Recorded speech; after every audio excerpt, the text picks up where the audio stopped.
when he stood up to speak. He came from Athens, speaking here to the Corinthians, and in Athens he defended the message in the front of all the philosophers. He was not fearing to give them the message. But what happened after his experience in Athens is that he understood that the message of Christ is not supposed to be presented by the human wisdom, by philosophy, by human arguments, but by the power of God.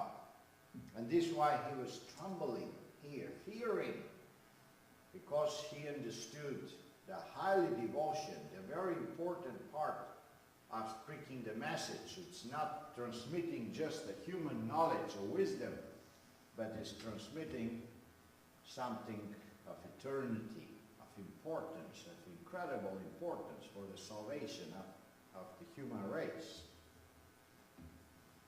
Now let's go to another point. When we begin to speak, we need to, before we speak, we need to know to whom we speak. And this is the anthropological analysis of the receiver. You know what is anthropology? Well, anthropo means in Greek human. So anthropologic analysis means analysis of the people that receive the message. You can have a big congregation, you can have a small congregation, you can have a mixture of different races.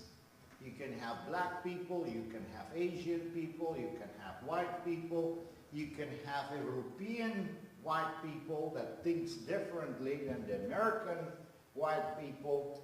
You have a different social status, which that means. This is rich people, you have poor people, you have a welfare people, you have maybe a beggars that have nothing, and you have leaders, managers of companies. You have different gender. You have women's and you have men's. And women's thinks differently than men's, and men thinks differently than women. So you need to analyze what kind of public you have. You have different ages. You have young people, you have adult people, and you have people with different educational level. You have university graduate, and you have simple people. All these things have to be considered when you speak to these people. Why? Because the message you transmit needs to be understood. And in order to be understood, you need to understand something that the most important is the cosmology of the public. What is cosmology? Cosmology means the understanding, how the people, what kind of understanding the people have about the whole world. I will give you a short example. In the time of communism, the Bible was a forbidden book. Nobody was reading the Bible. Nobody knew anything about that. If you come to, and you have a public of such a people, that's very easily to be found today also in former communist country, or if you go to China, to North Korea, or if you go to Vietnam, and all these kind of countries, and you begin to speak and you say, yeah, we're going to heaven. If we believe in Christ, and then we will go to heaven. You know what these people are going to do? They're going to think you're crazy. How are you going to go to heaven? You have a space shuttle or what? But why? Because the go to heaven for Christians, it's already an expression that have a background. Everybody knows goes to heaven. It doesn't mean literally going to heaven, but it means going to the heavenly kingdom, or even literally when Jesus comes. So they are it's a lot of information connected to this expression, but if the people don't know that, they think going to heaven, you just walk, go up to heaven. What is that?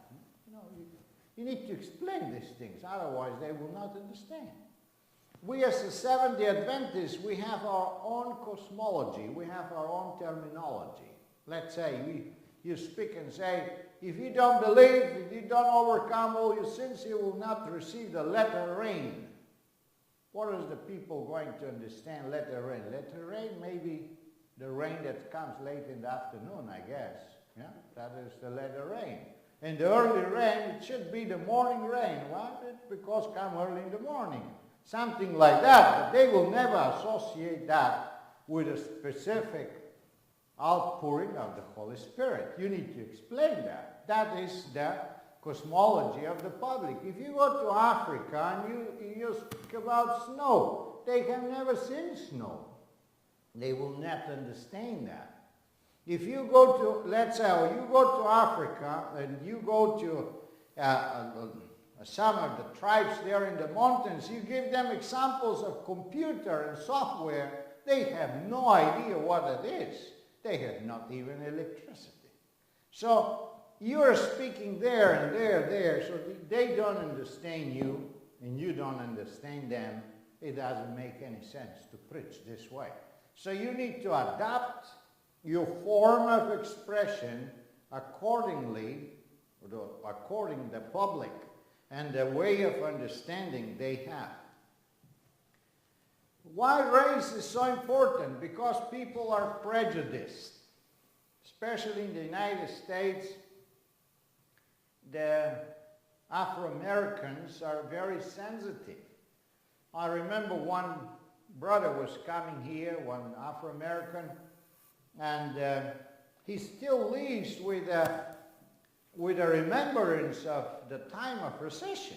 They were slaves in this country. They were mistreated. They were persecuted. Many of them were killed. So anything that happened, you know, they like, you know, have this kind of reaction and sometimes overreaction. They feel very easily mistreated. They feel very easily abused because they have this kind of remembrance at their background. And this brother, I remember once, my wife and daughter meet him in Walmart, and hello, hey, greets him. He didn't greet them. And then after a couple of days, he faced them in Kroger, and he goes and apologizes and says, sorry, ma'am, I didn't greet you in Walmart yesterday because I was so used in the recession time was forbidden to greet white people in the public places. Imagine, he still lives with this, you know, terrible remembrance of the past. And maybe he was panicked. I don't know what happened. It's an elderly man, very nice person, very sweetheart. But, you know, when you speak to these people and you address issue and you say the black Ethiopians coming and taking the cross or whatever, and you have this mixed public, you can easily offend the people. You say, what, black? What, he's a racist, this preacher. You raise up prejudice which disturb already the acceptance of the message. So you need to be very, very careful of expressing things. Sometimes they themselves say, we're black. But sometimes they say that, but if they say that, that's not a problem. But if you're a white and you tell him you're a black, then he can be offended. So these are the things to be considered, especially speaking from the pulpit. Because sitting in the pulpit, you like have a kind of authority to share the word of God. And if you crush with some points of the person, then they can get offended. They can get hurt. And then the whole message drops in the trash can. And that is, of course, not what we want to do. The social status is very important. A rich and poor. actually the racial differences are not so strong or have not such strong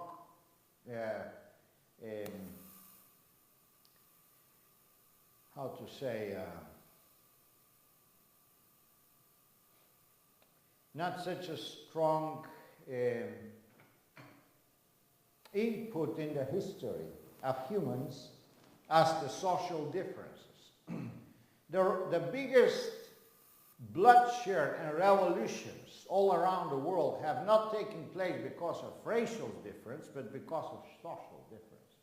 The poor have been raised against the rich, and the rich have persecuted the poor, and each other, they have killed each other all over, including the American Revolution that says that is for the delivery of the slaves. That is just the public, image of the justification of things. But the reality is the money to get the money of the South, because the South getting rich and the North is getting to be poor, so they have to fight, otherwise they will not survive.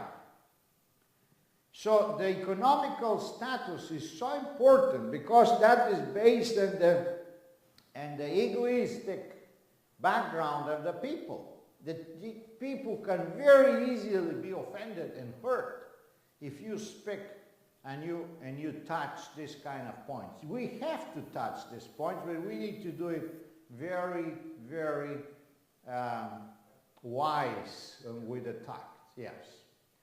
For example, you have a rich congregation, people with coming, you can see the way they're dressed, the cars they drive, in their faces and their manners. You can understand the educated people or people with a higher status in the society, and you preach about the poor Jesus Christ, and you address that to them, and you criticize the possibility of having things. The rich people are, egoists. They don't give from their money to the poor, and then you address already a social issue. Then you say, this preacher is a communist. He wants to take my possession. This church is trying to get my money out of my pocket. And that is very easy to be misunderstood. It is the same if you have poor people and you're talking about the parable about the talents, and you say the poor people are poor because they're lazy. They don't work, they don't want to work, they don't employ their talents, this is why they do nothing and they have nothing. That's it. Then the poor people say, oh, this is a preacher of the rich, he's against the poor people, and they can be easily hurt, especially people living in the street or people in welfare. You can say these people in welfare, they're all lazy, doing nothing. Partially may be true, but not all of them are like that. Some of them are just sick. They cannot do much themselves, right? Anyway, the social differences are to be considered. Women and men, it's to be considered. I remember once a sister approached me and said, you know what, I think that our church is against women's. I say, why? Against women's? We have nothing against the sisters, right? No, I don't mean that, but when I listen all the sermons, everything is around the man. Men have all the rights, man is the center of everything, and the women is like drop in the corner. Nobody preaches about the women, nobody is considered the women. The women have no right to speak, the women have no right to do this and that. The man is the responsible of everything, so like the woman is the second category in the society. And this can be given such impression because it's true that the Bible put in first place the man as responsible in the family. Everything depends how you present the message. If you have a meeting of ladies, I have in several places, like women evangelization, need to know to whom you speak and how you speak, right? That is the idea with that. The ages, I think it's understandable. Young people need another kind of language, another kind of expression, another way of doing and lecturing or giving the sermon. The educational differences have to do with the vocabulary. If you have educated people, you can raise up your vocabulary. You can use Greek words, you can use Hebrew, you can use Latin, you can use portions of famous literature. You can say something about Tolstoy, you can say about Dostoevsky, you can say about some classical literature and saying about their famous Christians and have very important, or Einstein and things like that. If you speak to simple people that have not gone to school, maybe have finished just primary school, and you mention all these names, that is a mystery for these people. They don't know what you're talking about. Have never written about that. If you mention a Greek word, they don't understand that. It is like not only ununderstandable, but they can be even heard and like, you know, what is this man talking about, you know? What is these things that he's talking about? So the synergy of understanding and the synergy of transmitting the message is blocked. You are not helping to transmit the message, you are putting obstacles of receiving the message. And all these things, you need to be prepared when you're talking. You need to get information of the congregation you have. Always when I go to conferences, I ask the local ministers what kind of public you're expecting. Are there members? Do you have a lot of visitors? What kind of visitors you have? Educated people, rich people, poor people. I gather all this information so you can prepare your way of expression according to the public. When you have all these different, a mix up of people, you need to have little bit for everybody. Which means if you have very educated people, you cannot just speak in a low-level vocabulary and saying nothing so that people will say that is very simple sermon. I was not really challenged by that. So you need to put some portion that is for that people and some other portion for the simple people. We will speak more about this issue when we come to composition and different styles of sermons. Now, the next important point is the voice and communication.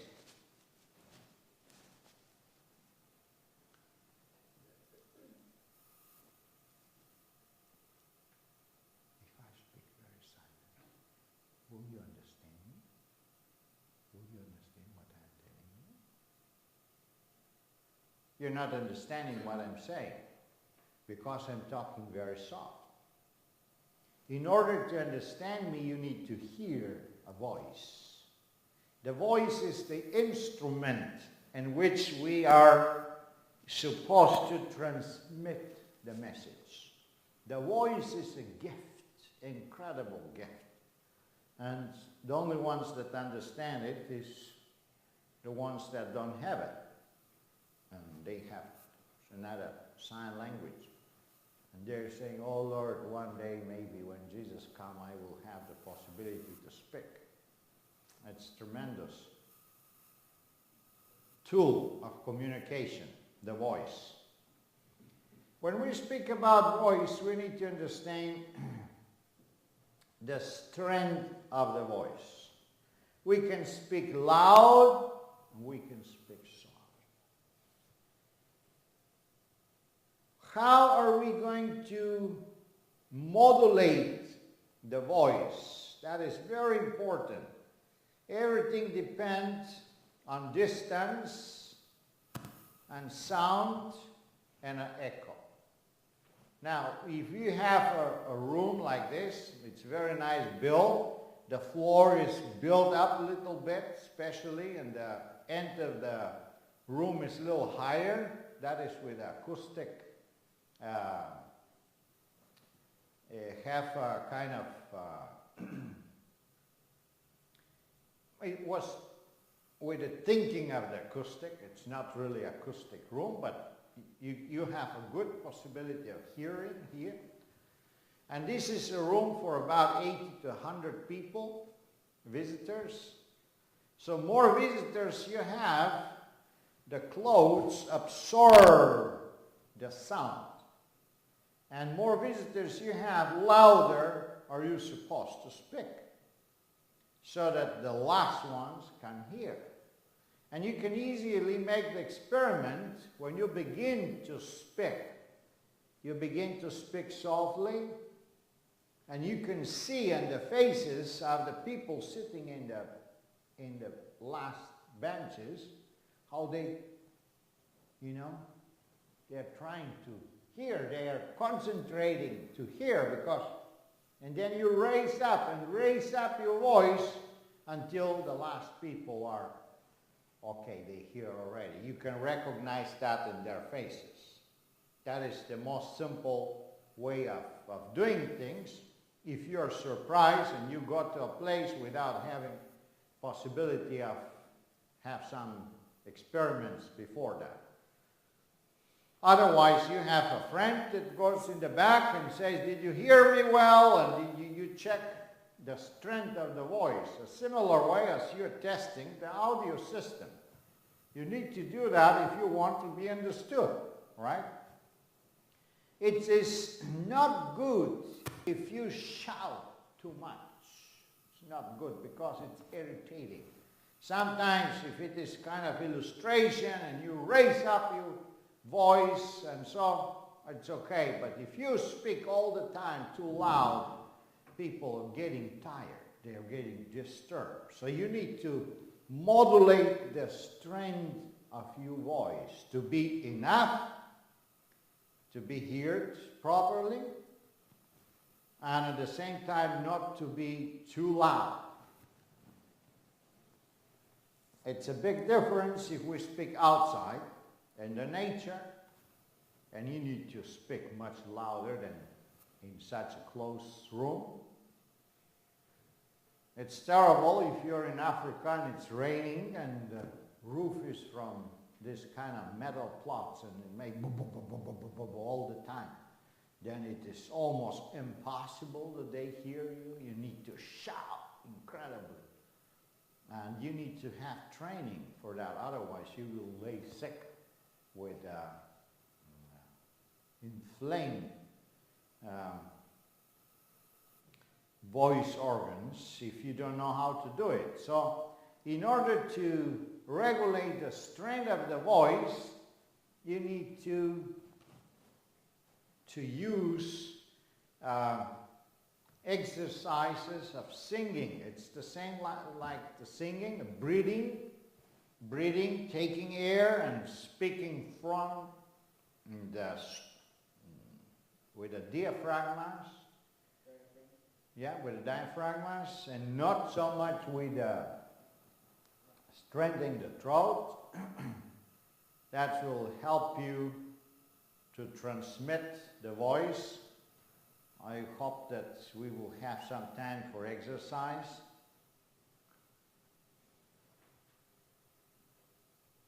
So that's about the strength of the voice. If you have an echo, the things is getting very complicated.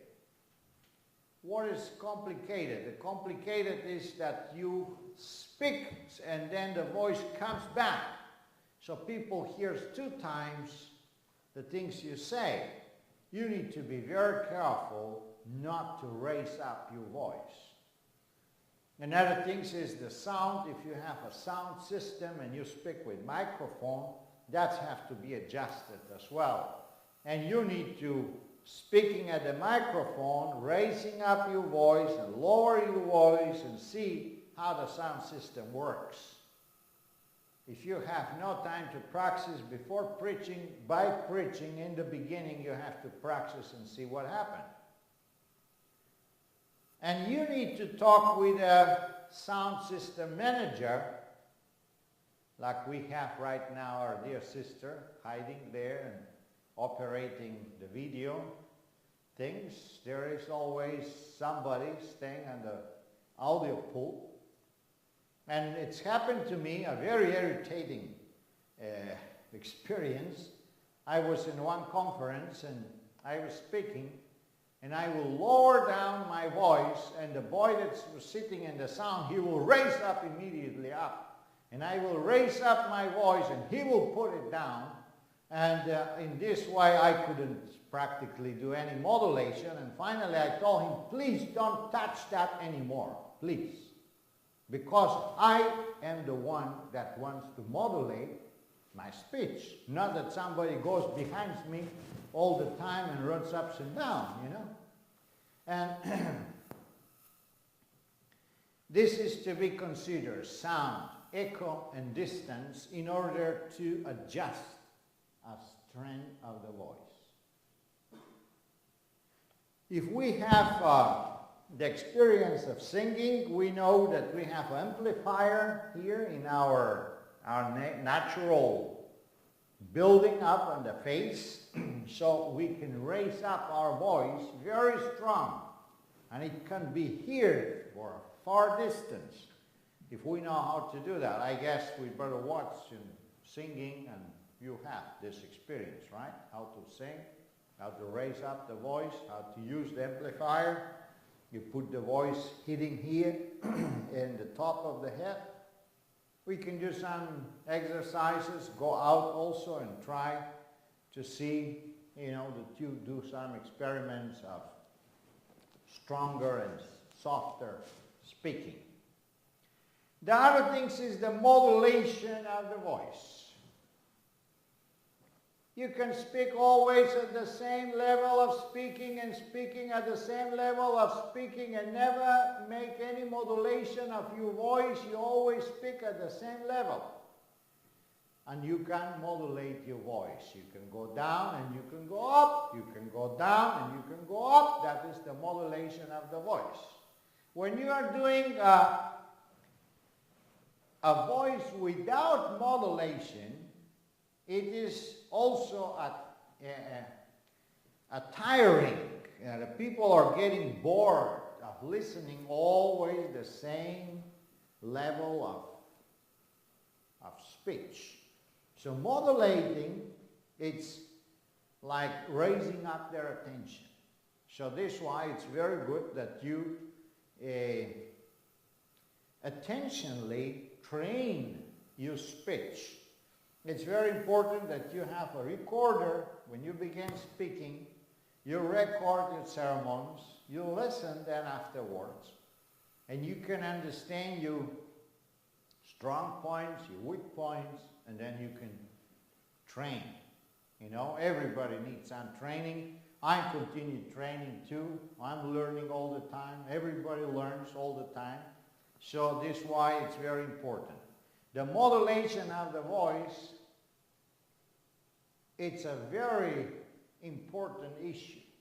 If you study about theater and the art of expression, you know, these people that perform in Hollywood, this kind of movie stars or whatever, it's kind of education. It takes 5 years, actually. It's a bachelor. And it costs years that they learn how to modify their voice, how to modulate the voice, and with the voice to put the point of attention.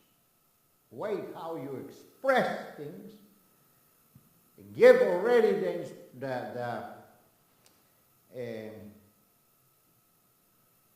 help the people to understand what is very, very, very important and what is less important.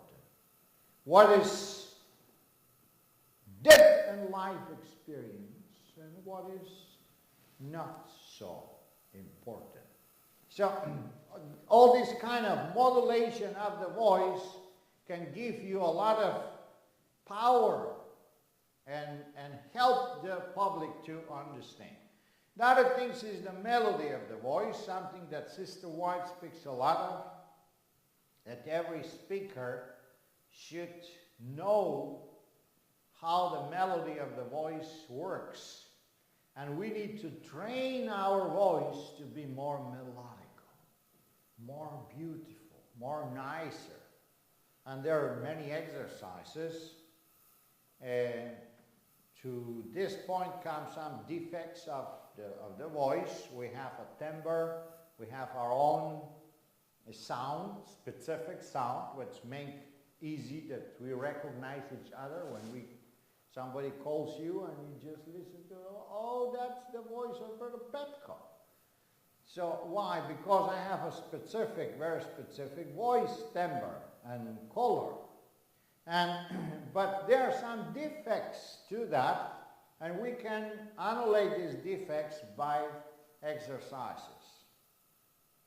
We can have some little stone in our mouth and talk with that stone, or we can sing with that, and that strengthens the muscles here, and that can remove the defects. It is another science how to remove defects of the sound and the voice, but it's very important that we take in consideration the melody of the voice. Sometimes the sisters that wants to that the voice pay attention, they give a lot of melody in their voice. And when they do a lot of melody and then the voice, their heart begins to pump, because so sweet the voice, so wonderful. It's like coming out of heaven, right? The melody of the voice touches the feelings of the heart. We're going to understand that. Welcome, brother. We're going to understand that when we talk about different style of sermons. We will have different approaches. Some approaches touch the feelings. And if we touch the feelings, the melody of the voice, it's very, very important.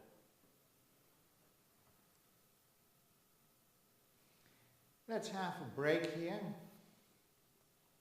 and then we can continue with the next step. Let me see. Let's finish with a voice, and then we can have the break. Yeah. The other part of the communication after voice is the vocabulary and language. I talked already, that's dependent based on our analysis, anthropologic analysis. We know who are the people that listen. Then we have our vocabulary and language need to be clear, need to be simple, and need to be accurate. You cannot speak in a level that is not understandable. You need to speak well the words you say, that there is no misunderstanding. English is a difficult language. In that point, there are some words very similar in expression with little difference in the sound. You can already misinterpret the words, like 14 or 40. If you don't make it clear, it could be, everybody understand what he wants to understand. So, and there are many other words. I don't need to tell you that. Spanish is easier. Spanish is more clear from itself. But Swedish, for example, it's very difficult language in that point. You need to know and to follow strict the melody of the sentence. If you don't do that, you will never be understood, even if you speak grammatically correctly. So you must know all these kind of specific things when it comes to language. You need to know in what language you speak, the difficulties that the language has, so that you can communicate that properly. 3 things to remember. The vocabulary and the language have to be clear, have to be simple, and have to be accurate.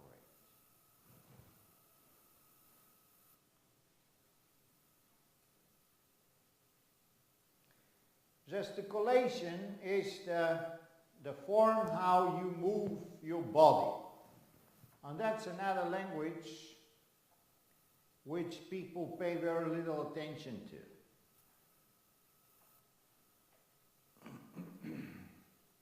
But according to science,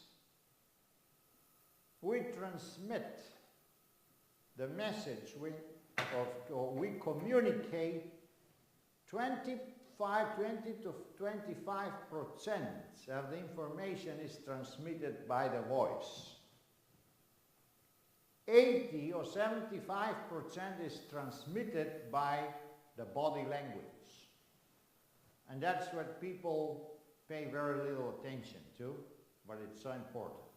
I think we can stop here because that will take more time to explain. We can do it after the break. Let's have a prayer together. You can kneel down and pray. Danny, you want to guide us in prayer, please?